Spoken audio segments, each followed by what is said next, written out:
A questo punto si arrangeranno gli avvocati, ha sbottato l'assessore regionale Elisa De Berti di fronte alla diffida inviata dal comune di San Zenone degli Ezzelini a Palazzo Balbi. Nodo del contendere l'accordo di programma sottoscritto nel 2012 che prevedeva sul territorio comunale opere compensative per la realizzazione della superstrada pedemontana veneta. Interventi che ha denunciato il sindaco Marin sono rimasti sulla carta, come non è stato dato corso alla richiesta di convocare quantomeno una conferenza di servizi. Quell'accordo di programma, ha spiegato De Berti, prevedeva gli interventi di compensazione solo previo reperimento delle risorse. De Berti, che ha definito il modo di agire di Marin fantasioso, forse dettato dalla giovane età, anche nel proporre un progetto modificato rispetto a quello originario. Ma il primo cittadino non ci sta. Il mio essere così giovane non mi impedisce di documentarmi. Quelle opere erano urgenti e da realizzare contestualmente alla pedemontana, dice in una nota diffusa nel pomeriggio, poi seguita da un video sui social rivolto alla cittadinanza, dove riferisce anche degli scambi avuti con l'assessore.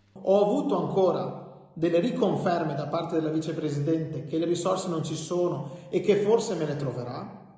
E allora abbiamo detto basta, basta perché siamo stanchi, basta perché San Zenone ha subito fin troppo, Carainati ha subito e sta subendo fin troppo. Basta, noi siamo stanchi.